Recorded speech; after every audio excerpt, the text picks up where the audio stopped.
En informativo NTR. Entrevista. Son las 18:06 de la tarde con 51 minutos y tenemos en la línea telefónica a la licenciada Paulina Hernández Díaz. Ella es visitadora adjunta de la Relatoría Especial de los Derechos Humanos de las Mujeres y la Igualdad de Género de la Comisión Estatal de Derechos Humanos de Jalisco. Licenciada Paulina, buenas tardes. Hola, ¿qué tal? Muy buenas noches, Sergio. Muchas gracias por la invitación y buenas noches también a tu audiencia. Muchas gracias, licenciada. Pues el motivo de que buscarla, licenciada, usted es especialista en este tema. La Comisión Estatal de Derechos Humanos emitió una recomendación, la 44/20, en donde habla de que el alcalde de Zapotlanejo cometió violencia política de género hacia una regidora. ¿Cómo surge esta recomendación? Y primero que nos aclare, yo creo que es violencia política de género, para de ahí que nos narre lo que sucedió. Claro que sí.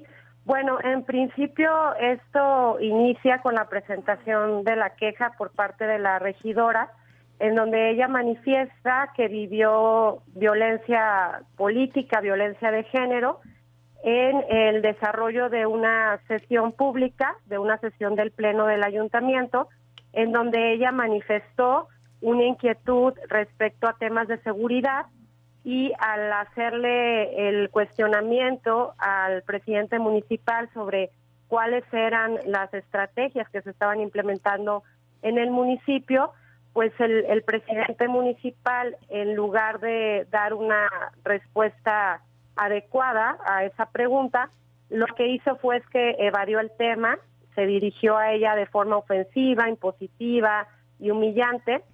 Demeritó su conocimiento también porque cuando ella hace la solicitud sobre la información de estas estrategias, él le empieza a exigir que le dé 3 datos de forma inmediata de seguridad, como para exhibir que ella no conocía la situación de seguridad y que por lo tanto no tenía la atribución de pedir alguna explicación o de pedir en el ejercicio de sus atribuciones que se explicara a la ciudadanía cuáles eran estas estrategias de seguridad. Además de ello, pues utilizó frases y expresiones que violentaron, discriminaron y demeritaron la función de la regidora, como por ejemplo que le dijo que no se le olvidara que él valía 3 o 4 veces más que ella porque él había ganado las elecciones, ¿no? Tratando así pues de desvalorizar la función de la regidora frente a un indebido ejercicio del poder del presidente municipal. Y además de ello, al finalizar, el alcalde involucró en el debate público a la hija de la regidora. Al principio le dijo a la regidora que estaba muy alterada y que eso le estaba provocando a su hija, que estaba presente, que estuviera nerviosa, ¿no? Con esto también pues refuerza algunos estereotipos de género. Y bueno, para que la violencia política en principio se pueda acreditar, es importante identificar 5 componentes. El primero tiene que ver con que el acto se dirige a una mujer por el hecho de ser mujer, y aquí pues sí encontramos estereotipos de género que están relacionados con el ejercicio de la maternidad y que pretenden entonces desvalorizar la función pública de una mujer. Segundo, que el acto tenga por objeto menoscabar el reconocimiento, goce o ejercicio de los derechos políticos, pues esto lo hace en todo momento al demeritar el supuesto conocimiento que debía tener la regidora sobre los temas de seguridad, el hecho de que le obstaculizó a través de limitarle en información el mismo ejercicio de sus funciones públicas. El tercer elemento tiene que ver con que se dé en el marco del ejercicio de los derechos políticos o en el desempeño de un cargo público, como es el caso, que el acto produzca un daño, que en este caso es psicológico, y que además sea perpetrado por un agente del Estado, que en este caso pues es el presidente municipal de Zapotlanejo. Ahora bien, son 22 fracciones las que determinan, según la Ley General y Estatal de Acceso a las Mujeres a una Vida Libre de Violencia, cuáles son las conductas en las que puede incurrir una persona que ejerce violencia política. En este caso particular, el presidente municipal incurrió en 5.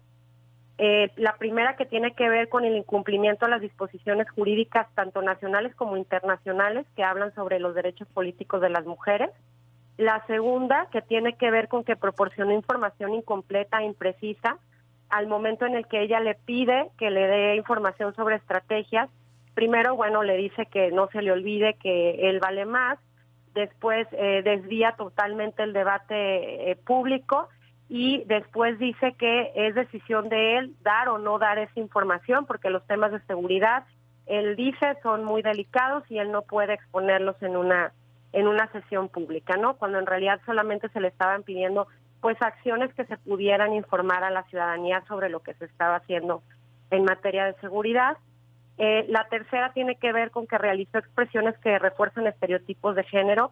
Es evidente que este señalamiento sobre que la hija estaba nerviosa no hubiera sucedido si estuviéramos frente a una situación en donde el debate fuera de un presidente municipal hacia un regidor hombre, ¿no? El hecho de que relacionen aquí la maternidad, pues en caso contrario no hubiera ocurrido con un asunto de paternidad, ¿no? Entonces se refuerzan también estereotipos de género que de alguna manera buscan centrar la atención en que es una madre que debería de estar al cuidado de su hija, que debería de ser su responsabilidad que la hija estuviera en una situación emocional adecuada, y que por tanto, si no se encuentra en esta situación, es responsabilidad directa de la madre, que además le dice que está alterada, ¿no? Que es otro estereotipo también de género que se identifica. La cuarta tiene que ver con que ejerció violencia psicológica e institucional, y la quinta es que limitó y negó arbitrariamente pues el uso de una atribución inherente al cargo público que tiene la regidora, a partir de darle largas o no darle la información que ella estaba solicitando. Licenciada Paulina, al escucharla, me recuerdo que hay discusiones que se dan en los cabildos, en el Congreso del Estado o en sesiones públicas, y lo que para muchos quedaría solamente como una humillación, en el fondo puede traer, o sea, está detrás quizá agresiones, violencia de género, ¿es así? Sí, claro que sí. Hay algo muy importante en este tipo de resoluciones que ahora se están dando de forma paradigmática, y que el Estado de Jalisco pues es un referente, y tiene que ver mucho con que, si bien no debemos dejar de reconocer que hay muchísimos avances en la participación política de las mujeres, y que hoy en día pues ya hay una gran proporción de mujeres ocupando cargos públicos, los obstáculos en los que ahora nos enfrentamos las mujeres que estamos en el servicio público están relacionados con la forma en la que podemos ejercer nuestras funciones, y que ahí encontramos en estos espacios, ahora que los estamos ocupando, prácticas machistas que están sustentadas principalmente en estos roles y estereotipos de género. Y por tanto, pues ahora ya no estamos hablando nada más de vamos a ocupar los cargos públicos, ¿no? En mismo número que los hombres. Ahora estamos hablando de debemos de ocupar esos cargos públicos y poder ejercer nuestras funciones públicas de la misma manera que la ejercen los hombres, y obviamente cuidando que nuestros derechos no sean violentados. Entonces, hay mucho detrás. Es de verdad pues una resolución, al igual que las que emitió el tribunal y la sala superior y la sala regional, que de verdad son un referente, y no debemos desecharlos. Por el contrario, tenemos que aprender de estas resoluciones, de este caso particular, para evitar a toda costa, porque es parte de las obligaciones de las autoridades, que esto se siga reproduciendo. ¿Cuáles son las recomendaciones que plantea entonces a partir de este análisis la Comisión Estatal de Derechos Humanos? Bueno, particularmente en este caso, y como sabemos que este mismo año la Comisión emitió otra recomendación por violencia de género en su tipo física en contra del presidente municipal, pues en principio lo que le estamos pidiendo de manera urgente es que dé cumplimiento tanto a esa recomendación que se emitió este mismo año, como a los informes especiales que se emitieron tanto en 2019 respecto de órdenes de protección y que le fue notificado al municipio, como el de informe sobre políticas públicas de igualdad. Tanto en esos dos informes como en la propia recomendación no hay grandes avances del municipio.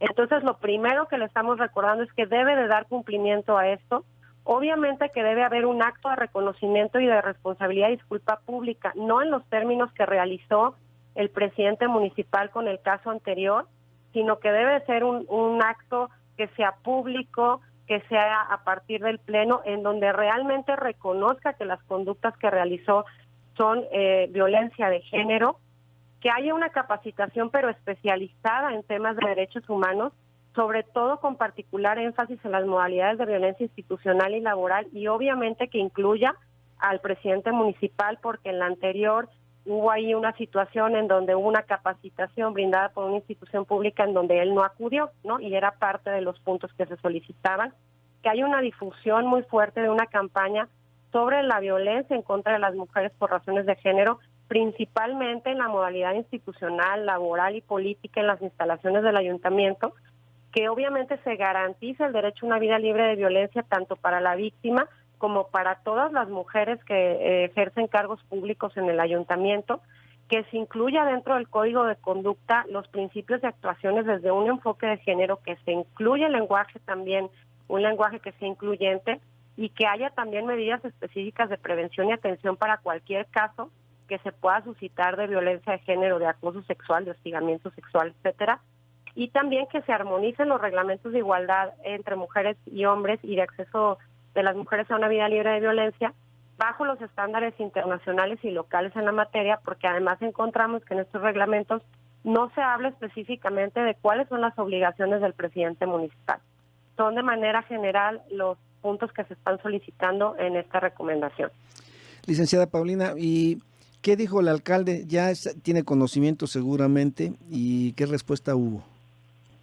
Pues bueno, hasta el momento ya está notificado, desconocemos si ha habido algún comentario o alguna respuesta al respecto, pero de que está notificado, la autoridad ya está notificada. Estaremos esperando si hay algún manifiesto de su parte. Él tiene que responder por escrito y además ustedes supervisan que se cumpla eso. Claro que sí, tiene que responder en caso de que no vaya a dar cumplimiento o no quiera dar cumplimiento a los puntos recomendatorios. Generalmente nos contestan que sí, y ya la parte pues más complicada también tiene que ver con el propio seguimiento de las recomendaciones, que en este caso, bueno, ya son 2 por violencia de género en un año. Usted como especialista en derechos humanos de las mujeres, de la igualdad de género, esto que hace la Comisión Estatal de Derechos Humanos, como que es el caso de esta recomendación, se inscribe también dentro de lo que, por ejemplo, aprobó recientemente el Instituto Nacional Electoral, el INE, de que los candidatos, que quien quiera ser candidato en las próximas elecciones, no deba pensión alimenticia ni sea golpeador de mujeres. Uh-huh. Sí, en el 3 de 3. En el 3 de sí, 3. Sí, claro que sí. Digo, nosotros no conocemos propiamente de la materia electoral.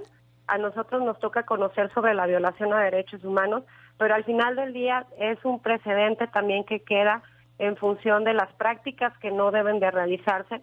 Tanto la resolución del tribunal como de la sala regional hablan de conceptos muy innovadores, y en esta resolución en particular también lo que se busca es hacer un análisis muy profundo sobre cómo seguimos reforzando estereotipos de género, y al momento que se refuerzan estos estereotipos de género en el ejercicio de una función pública, lo que se provoca de manera inmediata es que haya conductas de violencia de género. Entonces, tanto esta resolución como las que mencioné anteriormente son de alguna manera los lineamientos que deben de leerse y deben de atenderse para no seguir generando este tipo de conductas que a veces pueden llegar a ser muy sutiles, pero que tienen de verdad daños muy profundos, no nada más en este caso en una sola persona, en la agraviada, sino de manera general en cualquier mujer que esté ocupando un cargo público.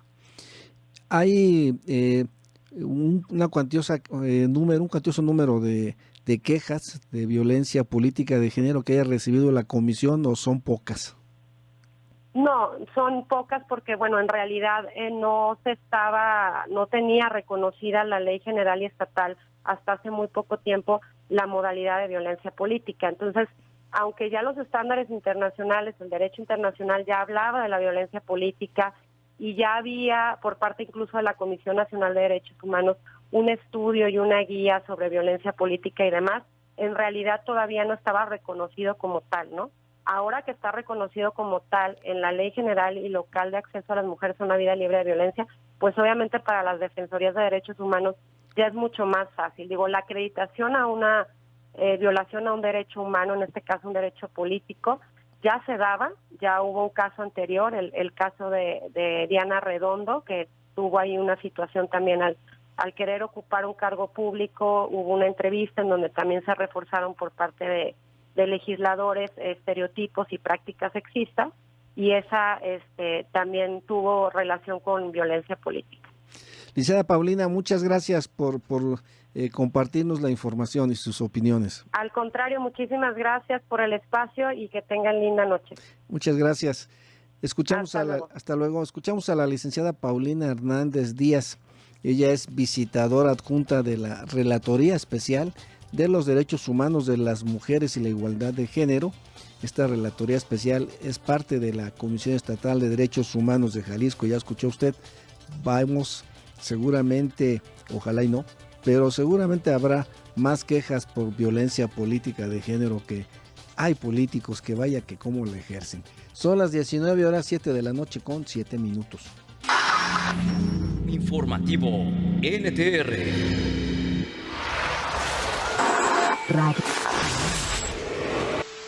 Radio Cañón.